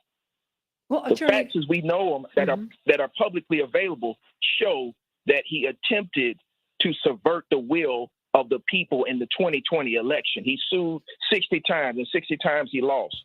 There was no election fraud. There was no voter fraud. There was no dead people voting. All of those were lies. And so now he's going to have to show in a courtroom that he did not attempt to overthrow this country by subverting the will of the people. Now, would you just, people keep bringing up Hunter Biden, and it's interesting that all this is happening at this time, Attorney Griggs. What happened with his plea agreement? What happened there? The judge did not and again, people have to understand, in a courtroom, a prosecutor and a defense attorney can make an agreement, but the judge has the final say. And the judge did not agree with the plea agreement, which means the judge has concerns about the disposition, and the judge told him to bring it back, discuss it a little bit more, and the judge is going to make a final decision. So there's a strong likelihood that Hunter Biden can go to jail. And here's the thing, these whataboutisms, if somebody broke the law, regardless if they're the president of the United States, former president of the United States, secretary of state, all those things, if it's proven in a courtroom to a probable cause standard in front of the grand jury, then you will be indicted. If it's proven beyond a reasonable doubt, then you'll be convicted. There's only two people that have indictments right now. That would be Hunter Biden for what he allegedly did, and Donald Trump for what he allegedly did. We don't need to talk about Hillary Clinton's emails. We don't need to talk about Burisma or any of that. What we need to talk about is what individuals have been indicted for, both by the Department of Justice and by the district attorney in New York, and ultimately and hopefully the district attorney in Georgia. Those are the conversations legally that are going on, and those are the conversations that are going to lead to a trial. And my hope is that at least in the New York case and the Fulton County case, that this is live streamed so everybody can see what happens in a courtroom, because the Donald Trump you see on television and the Donald Trump you see in a courtroom are two different people. Attorney Gerald Griggs, former prosecutor, president of the Georgia NAACP, urge you to join. They deserve our support. They've been supporting us for a century and just keep on doing it, thanks to people like Attorney Gerald Griggs. Attorney Lamar, is it possible to have a fair trial, and should we be concerned about that? I think it is possible. I mean, of course, you have to have some concern. I mean, he is the former president of the United States, so you can't act like somebody doesn't know who he is. But I do believe it's fair. I did want to piggyback one quick thing. I think everybody's seen the movie New Jack City, all right? And you think about Nino Brown and how that movie ended, right? This is what he's doing. It's like I agree with Attorney Griggs. Wait. Did you bring up New Jack City while we're talking about this? Oh, I sure did. I sure did. Okay. I look at it, I'm like, this man is funny. I think about it, I'm like, you're the problem, Mr. Trump. You're the problem, but you want to talk about the guy over here, and this and that. You're the problem. And I think that it's very it's difficult for these prosecutors, difficult for the judge. These are situations in which he is created. So I think about it as far as timing goes. Like I said, you can't pick the timing, but if he wants to run for president, he knows he's trying to protect his skin as well. And that is a fear that if he runs and he didn't bring a case, that he would just pardon himself from everything, which he would do. I have no doubt in my mind that he would do that. Attorney Darrell Jones. Whew. Well, Santita, I'm listening to the two Georgia attorneys talk, and all I can say is amen. I mean, they're absolutely on point with it. And I tell you, I said it before, and I'll say it again. One of former President Trump's biggest concerns needs to be the state of Georgia, because while it's possible, and I think it's probable, that he's going to be convicted on the January 6th case that DOJ has brought with Jack Smith, I think there's also a substantial possibility that he may be, released, pardoned by whoever the president is that comes into office. That is not the possibility in the state of Georgia, that it's going to be up to what is a pretty much, as I understand it, independent board to issue those pardons. So it's not like the Georgia governor can come in and issue a pardon and free him. So that I think has got to be the substantial concern for former President Trump. I do see, and I certainly do see the two cases there in Georgia when it is finally indicted, and the January 6th case. As having a lot of damaging consequences to him politically. And I hear and I see the polls and hear what they're saying with regards to his base staying with him.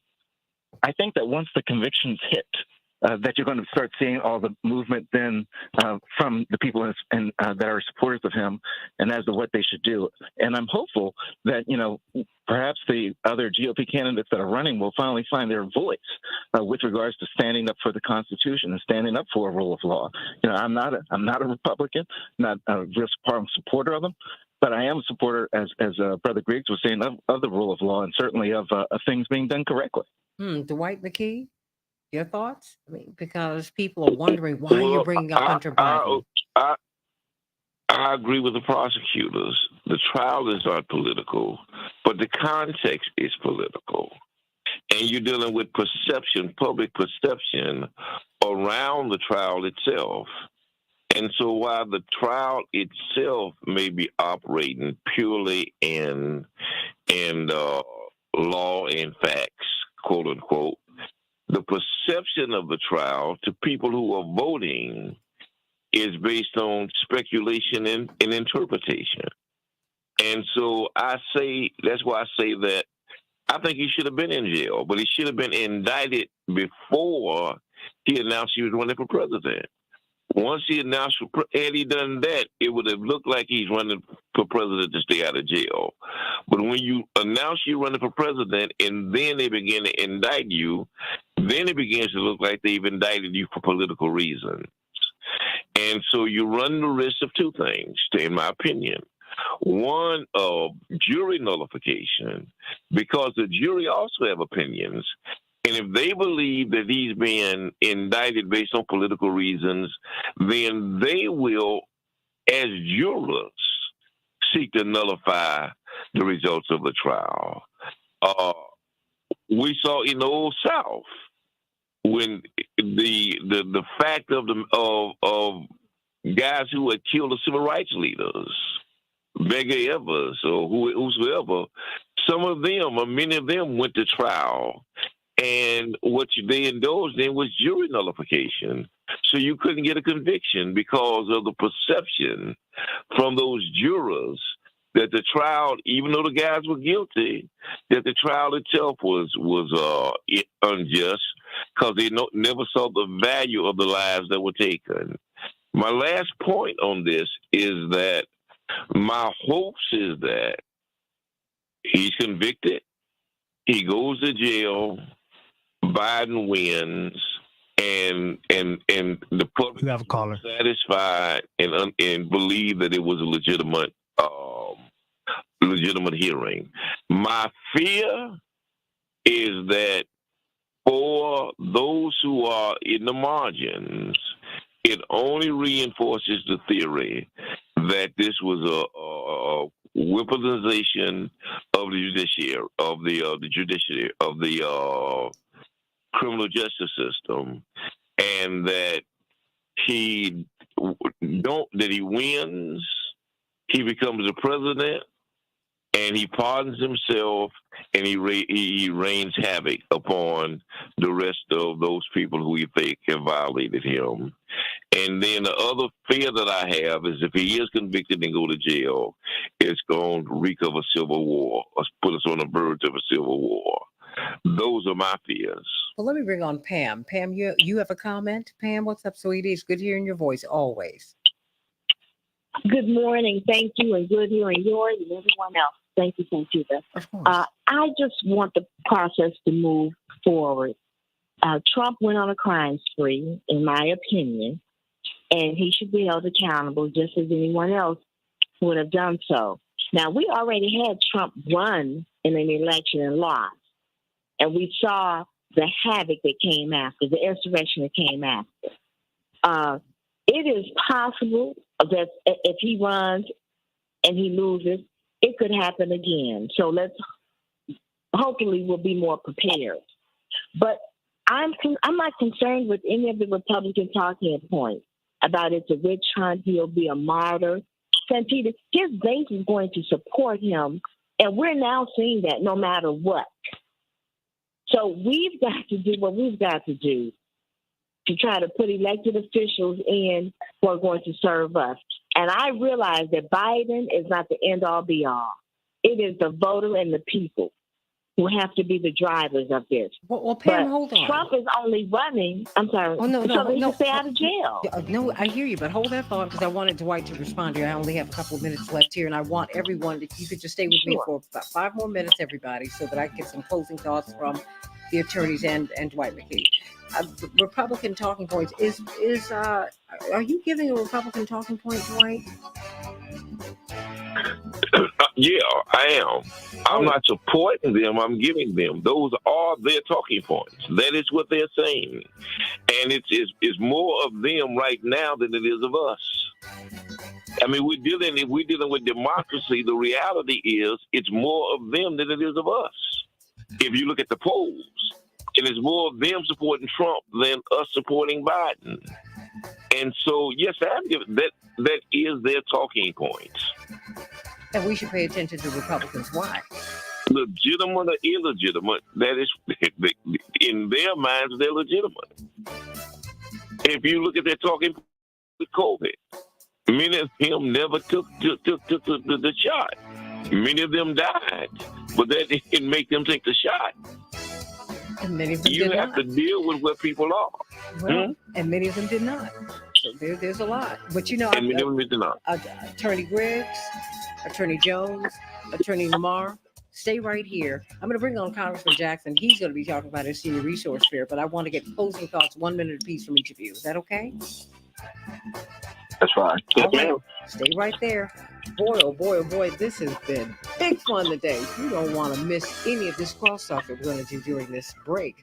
Of course, meet me at Rainbow Push and so many of us tomorrow for our Saturday morning forum. Dwight will be there at 10 a.m. We will be talking about, we'll be hearing hopefully from you, Daryl Jones. I reached out to you, got to get you on.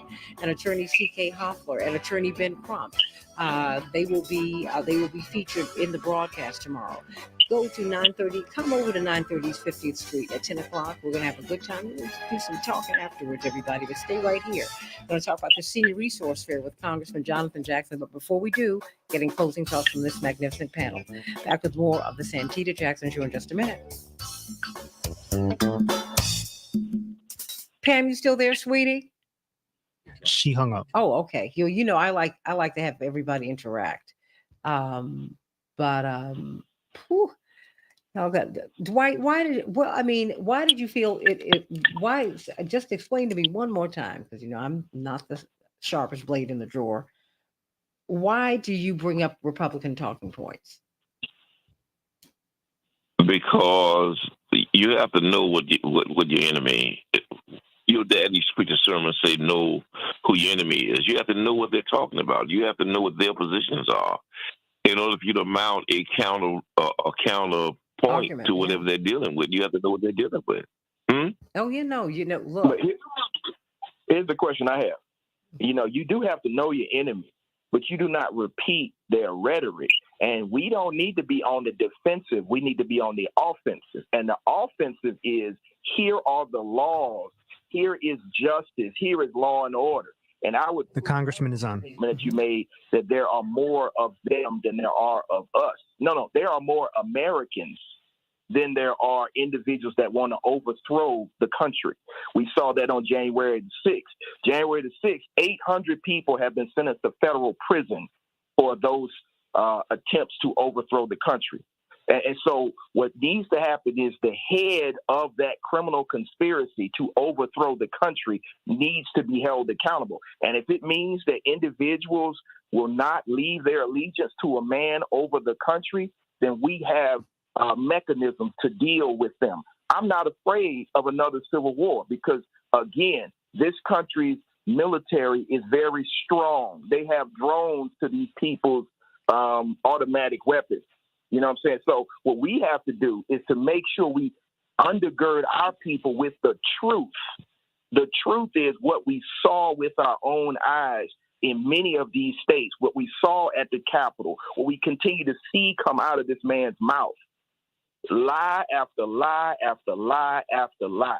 And so at some point, to educate our children, we have to make sure that they understand the truth and how you respond. And to push back on what happened in the 1950s and the 1940s in courtrooms. This is not the 1950s. It's not the 1940s. It's 2023. And I have yet to see a criminal defendant beat 2 federal indictments and potentially 2 state indictments. He'd have to run the table. If he runs the table, then, hey, he was right. The facts didn't add up. The law didn't apply. And then we have to worry about what happens after that. But right now, we have to make sure that the mechanisms of our democracy are protected, and that is on our shoulders. Otherwise, we're going to have a very hard conversation with our descendants. All right. Congressman Jackson, how are you? Good morning. Hello, Santita. Hey, we've got a tremendous panel. We're going to be closing this segment out, and then we're going to shift to you as we talk about the Senior Resource Fair, and I will be over there today. Congressman Jackson, I don't know if you've met Congressman Jackson. This is my brother, my baby brother. Okay. I'm just trying to get into practice and the habit because, he is kind of like your Attorney Griggs, but Attorney Gerald Griggs, these are people you should know, or you all should know each other, Congressman Jackson. Attorney Gerald Griggs is also the president of the NAACP in Georgia. He's brilliant. And another brilliant Morehouse man, Attorney Keith Lamar, former head of the Black Prosecutors Association, and of course, Attorney Darrell Jones, and of course, Dr. D. Dwight McKee. So if I could connect all of you, three of you, because we've known Dwight since we were two, and since before Jonathan was born. I'd like to connect all of you because, of course, he's in Washington. 10 seconds. Well, I look forward to speaking with you. It's nice to meet you. Stand by. Stand by. Big fan of your work. Come in. We can change the world, change the world, change the world. Yes, we can. We can change the world, we can change the world, change the world. This is the Santita Jackson Show. War and hate to a place of love, it's not too late. Gotta save the children, we can't wait. Let's change the world.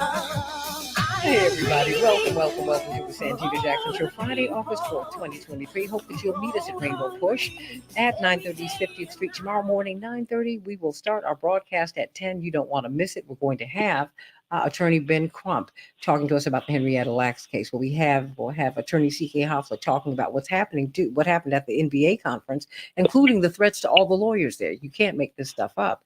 And I'm going to be pulling your coattails, Attorney Griggs and Attorney Lamar and Attorney Jones, because we need to get, 5-minute clips from you to talk to the audience tomorrow.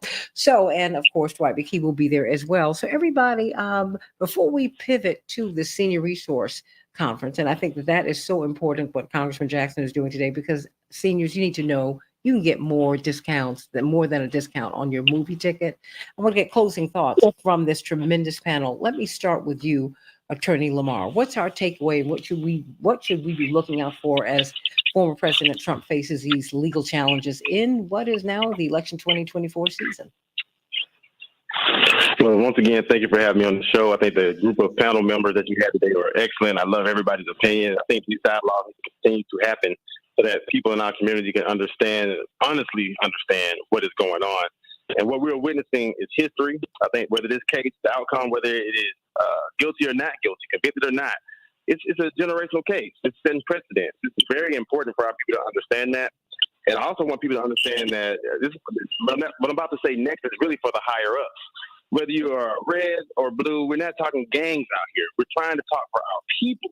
And I think that people are forgetting that in our political system. So whether you're Republican or Democrat, when you are elected, you are now elected for the country. You're not elected just for the Republicans or just for the Democrats. So when you make your decisions, the way you move in the world, don't just move with your own personal gains.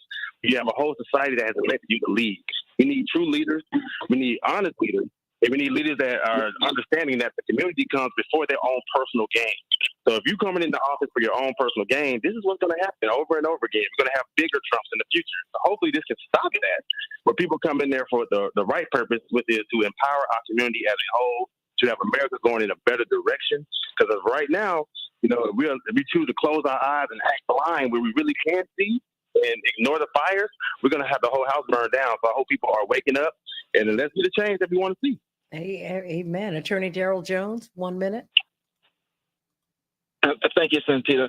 And I certainly agree with what Attorney Lamar was just saying. I encourage everyone to take some time this weekend and read that indictment from January the 6th.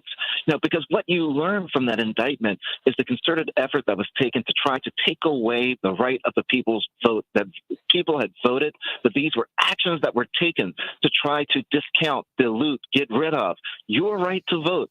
This is why we continually push and continuously push for people to get registered, to get out there and vote, and use your power. So, because that's your point, that's your voice.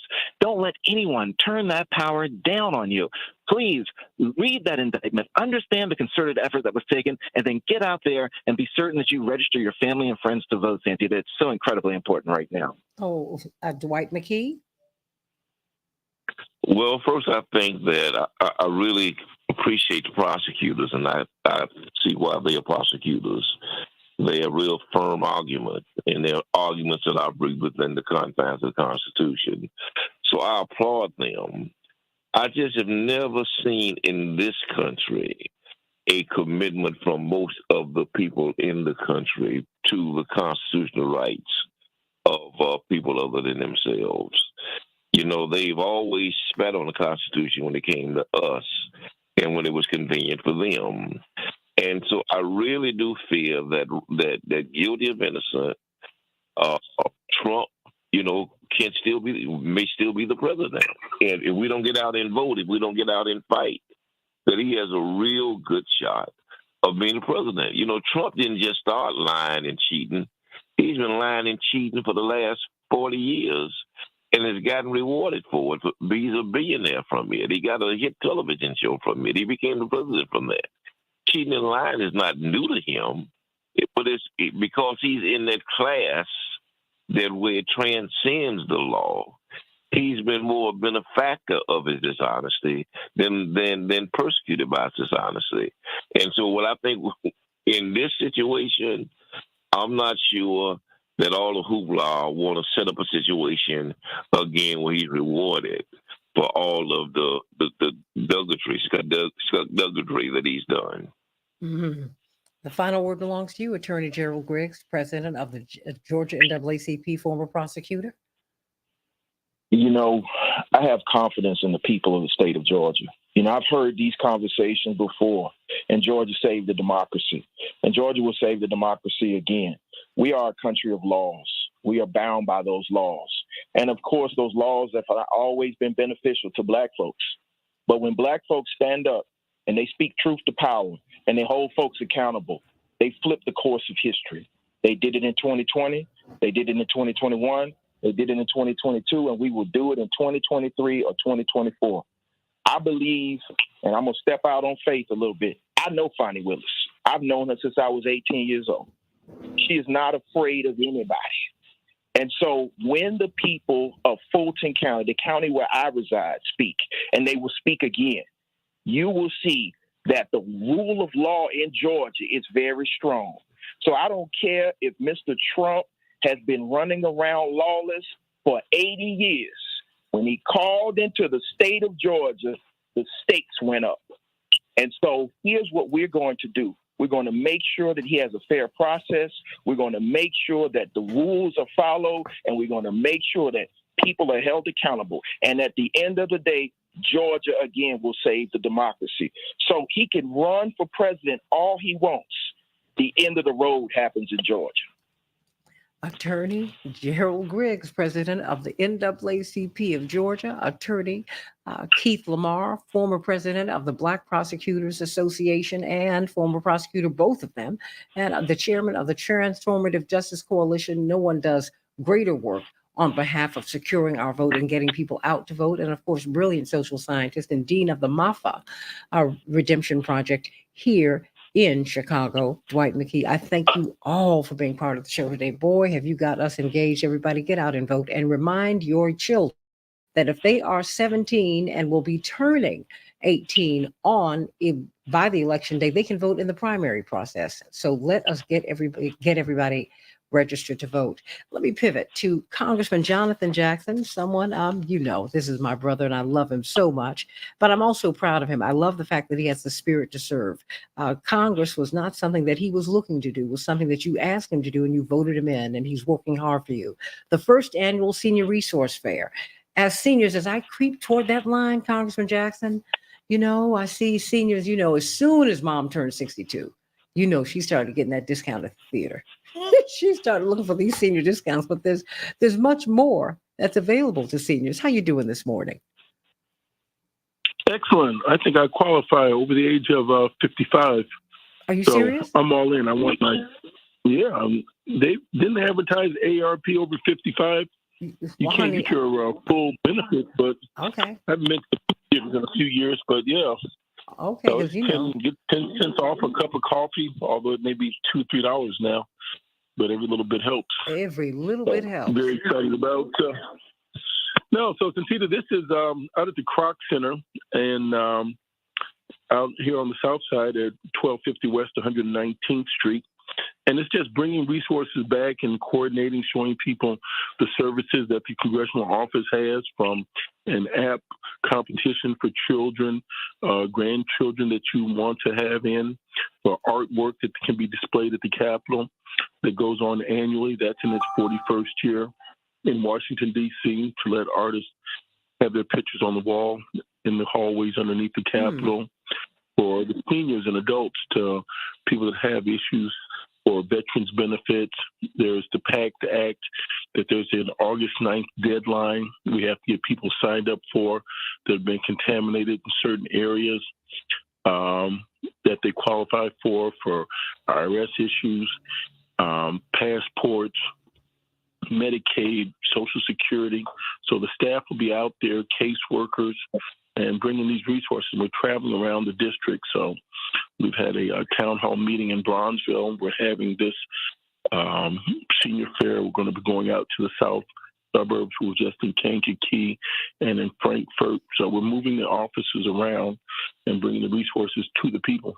We're talking with Congressman Jonathan Jackson about this senior resource fair that will be held at the Kroc Center at 1250 West 119th Street here in Chicago today from 10 to 2 p.m., 10 a.m. to 2 p.m.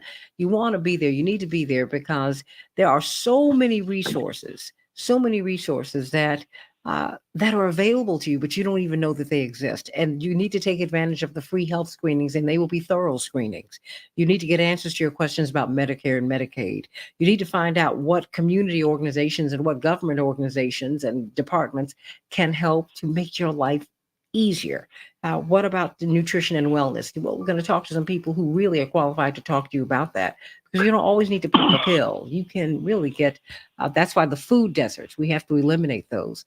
Congressman Jackson, what, when you talk to seniors, what surprises you that they don't know about what's available to them? Or should I say to us now?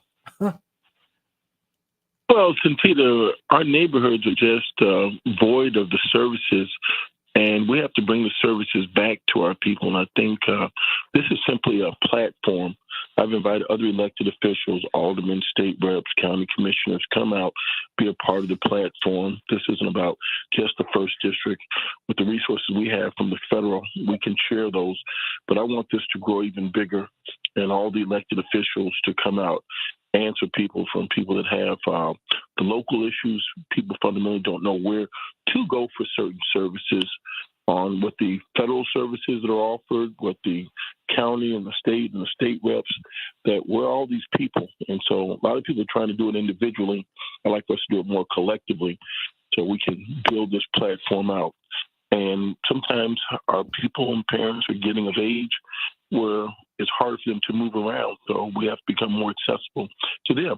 And if you look at the dearth of resources in our neighborhood, of community centers, if you will.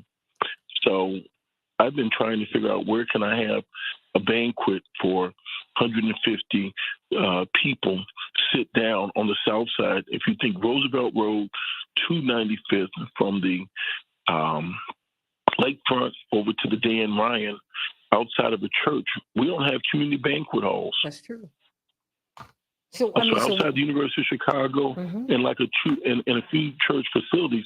So this is a part of having the community infrastructure in place. And I can take you to other neighborhoods that are outside of ours where they have these facilities. And so we'll have to make a concerted effort. I'm going to approach this with the Brandon administration, with the Johnson administration and others. How do we corral these resources so that our seniors don't have to go so far? These things should be accessible in our neighborhood. So a lot of people have done a lot of great things, but the neighborhoods have been collapsing, if you will. And we got to make sure they stabilize. So when you don't have grocery stores, don't have hospitals, those are just two primary. When you've had a massive closure of elementary schools, I mean, these things are acts of violence on our community. And this is simply a way of trying to normalize getting some resources to come back, not telling people, just vote for me. No, I'm bringing something back. I want you to see what is available, and let's start there. Well, when our brother was in Congress, he left 10 years ago, he said, I want to make the South Side look like the North Side. It sounds like you're kind of coming from the same space. I mean, what are the differences between the South Side and the North Side, and these, and because you also cover rural areas, Congressman Jackson, as well. I mean, and all of these areas, many of them that you cover, are under-resourced. I mean, is it because they don't get federal subsidies? I mean, what is it? It's so pervasive. It's holistic. It starts all the way back to redlining, and the scar tissue still remains. It's never been healed. It's never been addressed. The same discriminatory practices in lending that overcharged us in subprime, where these are the, if you will, the economic grandchildren of the progenitor of redlining. I mean, it still exists. It started with sharecropping, contract lending. The Johnson administration has just stepped up in a mighty way to tell people you cannot lease people homes to sell them, to rent to own homes, which is another form of the contract purchasing, where people have paid their notes on time for years and then they miss a payment and you steal their home. So those grandchildren of those sharecroppers and those contract buyers have found a way to do it again. So Johnson's doing a great job on stopping that. And then what's happening also in our neighborhood is being targeted. This is very politically charged and very strategic with the Republican Party in shipping these migrants and asylum seekers up into the mayoral, into the cities, where there are black mayors in New York, in Chicago, now in Los Angeles. By the thousands, people are coming, and more people are coming, using people as a pawn, which is simply wrong. So we'll have to do our best to accommodate as many people, but we can't treat them inhumanely. But they're being targeted to being sent into these neighborhoods to show seeds of division, and we'll have to be much smarter than to bite into that bait. Well, how do we not bite into the bait? Because, we're hearing so many things, and then we're seeing anecdotally a lot of things, a lot of conflicts that are happening on the ground. What can be done about that, Congressman? Well, know that it's a trap. Be humane, be compassionate, and know that more of it's going to happen. So this is out of our hands on the federal level as a congressman and as a mayor, that you are going to have people. Anytime this happens, there is abuse. And that's what the ultimate goal is. And because President Trump put so many people in the judiciary, they're giving us a green light very tacitly with a nod and a wink. Federal judges can stop this. They know this is wrong. And we're going to see what's happening in Haiti. Now the persons in Haiti, which is a failed state, are going to have to escape that island to go into Venezuela, go into Panama, and they're going to have to try to make their way up here. Now, those persons are legitimate asylum seekers. And many of the other people, I must say, are legitimate asylum seekers. This is a federal issue. Really, it's not a state. The state has to deal with it now. But the federal response ought to be, let's go in there and help those people live in their own countries. What's going on, think about it. Nobody really wants to have to leave their country with their child in hand, with no money in their pocket, with a foreign currency, speaking a different language, to come here to sleep on the floor of a police station. How horrendous are the conditions in their own homeland that they want to flee and have to flee? So South and Central America has some major problems, and we've been looking inward. We have to look outward to make sure we bolster up their economies so that they're livable. They're being overrun with gang lords and drug lords, and really aren't running their own countries. Call us at 773-763-9278. But if we miss a call, we want you to call Congressman Jackson's office at 773-779-2400 today. We want to meet you at the Senior Resource Fair. It's the first one that he's having. It'll be the first among many. As long as he's in office, he's going to do it. And of course, it's today, 10 to 2 p.m., 10 a.m. to 2 p.m. at the Kroc Center at 1250 West 119th. Indeed, free healthcare screenings, and they'll be thorough. It won't just be checking your pulse.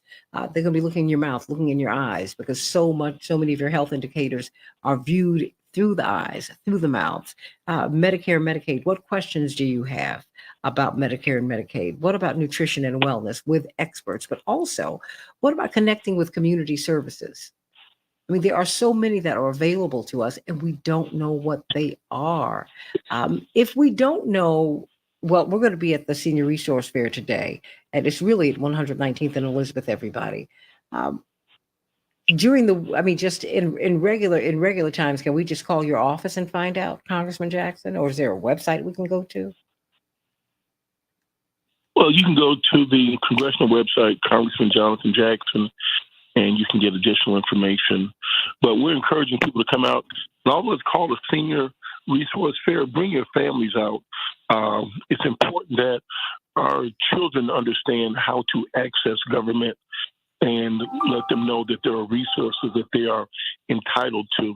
And far too often, that's one of my greatest wishes, that at all of these events, we bring our children out. They simply don't know. And citizenship starts at a very young age. Voting is a family value. Being involved in community is a family value. Education is a family value. Bring our children out so they can see these services and resources. We're talking with Congressman Jonathan Jackson about this first annual Senior Resource Fair. I mean, Congressman Jackson, we have Maria Pappas, for example, our treasurer, who is looking for people. That's so unusual. Whenever you get a letter from the county treasurer, you get scared because they're trying to get money from you. She's trying to give money to us. She's like, wait a minute, you guys, you're losing your houses because, but you shouldn't be losing your homes, because you really have taxes that are due you, money that is due you. She has more than $170 million that she's trying to look to distribute as we speak.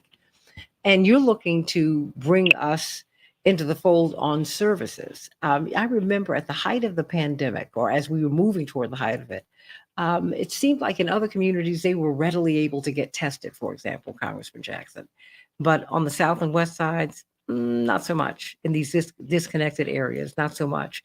As you really move into your congressional career, what are you ambitious to do? I mean, what do you want to do for our seniors? I mean, and I can see not just for our seniors, but for our juniors. You want to present their artwork in the Capitol. There's so many little things that can mean a whole lot to our young people and to our elders, Congressman Jackson. Santita, you have to pick up the blanket on all four ends at the same time. We're dealing with the children because I think this is a problem in our community that we have to fix top down. There's a lot of focus on the children and some of the behavior.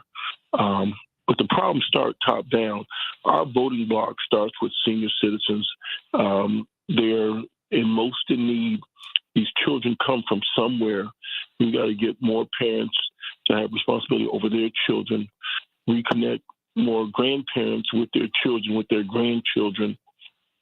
It's holistic and it starts top down. So I like to call our senior citizens our special citizens.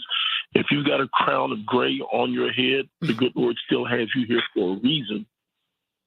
Bring your children out, your grandchildren.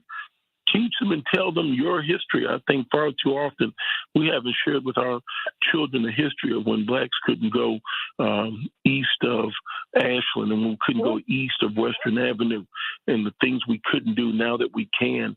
Just tell them the history to bring it back alive, to let them know they're in for the fight of their life. The people that were opposed to Reverend Martin Luther King in life never stopped even after he died. And these Supreme Court victories that they've won for evil, we can turn them around for good. We've stopped putting the pedal to the metal and fighting against this level of oppression and racism. So I want to see our community healthy and whole. it should be growing. Right now, it's floundering. That's not natural. When I was born, 1966, the world had 3.5 billion people. It's almost 8 billion people. The world has grown. Why is our city shrinking? Why is our community shrinking? That's not natural. We have to turn it around. We have to deal with the safety, have to deal with the health, have to deal with the employment, have to deal with the education. So it's holistic. You got to pick up all four corners. I can't put one in front of the other, Santita. Wait a minute. It all matters. It all matters. Okay, I've got less than a minute here. The first annual Senior Resource Fair. Why do you want us to get out and be there today? It's good health. You'll have a good time. You'll be able to not have to go to all these different agencies. The agencies are coming to you. So I think it'd be tremendous benefit. And let this be the first and let it grow. And let's bring all of our elected officials so we can move our community together forward faster. Well, you know what? Your sister will be out there today so I can find out what I have access to. I'm not joking. Hey, Lord gave me time. And I want to thank WCPT on taking their responsibility of community engagement seriously and letting this information get out. So that I thank you for. And I thank the owners for letting this be a vehicle. This is the highest and best use of public broadcasting. Absolutely. Congressman Jonathan Jackson, everybody. Throughout the week, you can call his office at 773-779-2400. But today, the first annual Senior Resource Fair, and you need to bring your young people out.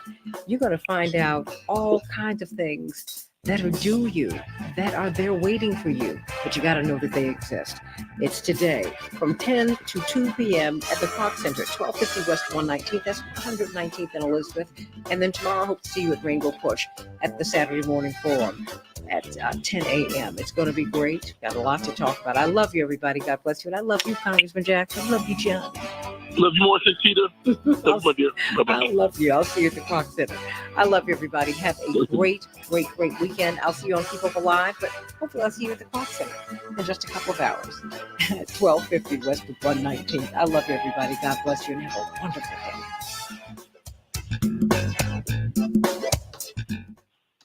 Thank you all. I love you. I love you. I love you. I don't know who's still here, but I want to thank you. And Alex, thank you for a great show. Thank you. Yeah, I was. You're very welcome, Dwight, Jackson. I didn't know you were still there. Mm-hmm. I applaud him for his work. Oh, man. With the singer. Bless your heart. Well, you helped to train him to do his work. So there you go. When you were chasing Jesse and Johnny down while they were very active young boys. Let me put it this. Yes, they were. Let me be generous. Yes, they were. And you, of course, who can forget Pierre Elias? Boy, oh boy, I miss Pierre. And it was so much. We had some good times in the midst of all that craziness, Dwight. It's hard to believe it, huh? Mm-hmm. You all made it fun. We did. Oh, yeah, we did. Y'all made it fun. You made it fun while we were dodging bullets. You made it fun. But I'm going to be out there, and you should come out there too, because you never know what kind of resources. Because they're going to have the officials out there today, Dwight, and I'm gonna find out what resources I have access to. Hello. That's right. But I love you and God bless you. And I'm going to get on out of here. And thank you so much. Love you, everybody. I'll see you next week because I'm going to take a couple of days off. But of course, I will be working on Sunday on Keep Up Alive. So please join us there and meet us at Rainbow Push. It's going to be great. Love you. God bless you, everybody.